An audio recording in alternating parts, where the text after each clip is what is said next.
you've introduced this Oikos principle. I want to hear about the Oikos principle and how you came to create it for the church. First of all, I learned the Oikos principle in my student ministry days, pre-High Desert Church.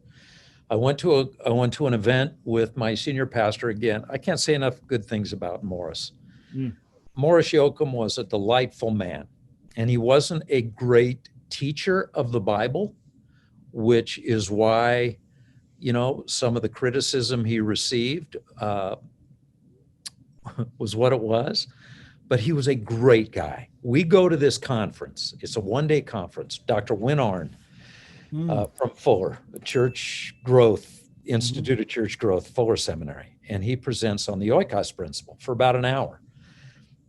Travis, I was so knocked over by that thing. And I was, again, maybe I have anger issues. I was mad. I thought to myself, how is it that I work, I'm in this ministry family my whole life. I go to Bible, I go to Talbot. I work through this whole vocational quandary of being called and then recalled to ministry.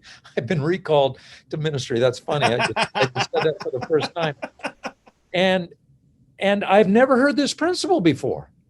I mean, there was something about it that was rather intuitive, but I'd never heard it presented that concisely, that simply, that perfectly. And I championed Dr. Win Arn. That man was a saint to me. He taught me this principle. The problem, I think, that churches who heard from Dr. Arn about the principle is that maybe, number one, they weren't that geeked up on it. And maybe the Lord gave me a mantle to carry, even that day.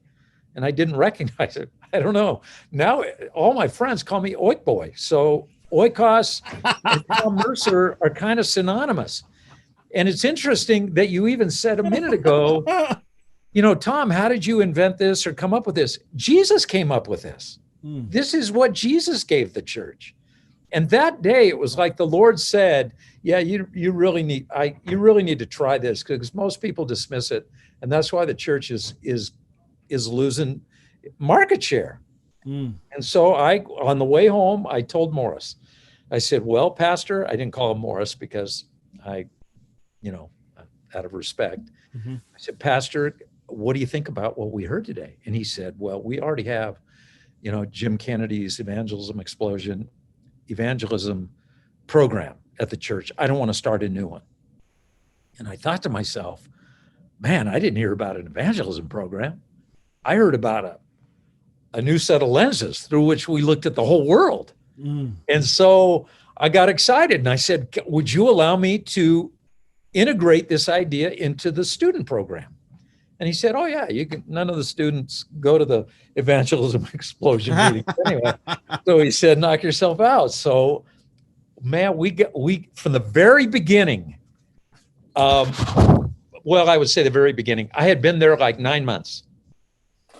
And so from the beginning, I began to apply this principle. And now let me just state the principle as I teach it now, or as I presented at a workshop. 95% of Christian conversions are primarily generated through relationships that we share with the 8 to 15 people sitting in the front row seats of our lives.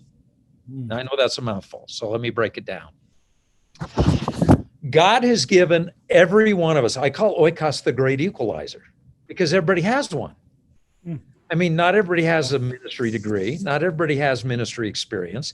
Not everybody has an outgoing personality. Not everybody has the gift of evangelism. But dang, Travis, everybody's got an Oikos. 8 to 15 people.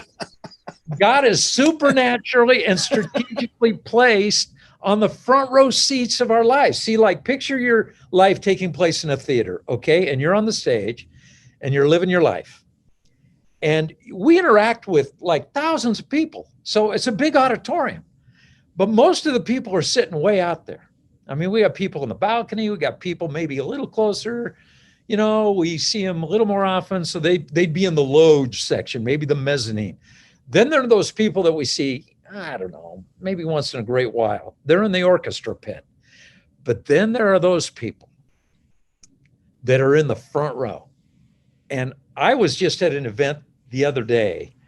We went down to Anaheim, Cheryl and I, and a couple of our kids and their spouses, to see Nate Bargatze. Do you know the comedian, Nate? Yeah, the comedian. Yeah. Yeah. I mean, it was a great show, clean show, great show. I was in this big room. I wish I could have been in the front row. I just couldn't afford those seats, right? I mean, so I was happy for the big screen. Anyway, that aside, everybody is living their life on stage. We're not comedians, we're Christians. Mm-hmm. And everybody, to some degree in that room, everybody can see how we live. Everybody can hear what we say. But the people who can see us most clearly and hear us most clearly are the people whom God has given front row tickets. Now that's your oikos. That's my oikos. And mine's different than yours, and everybody's got one. Now, this is the cool thing.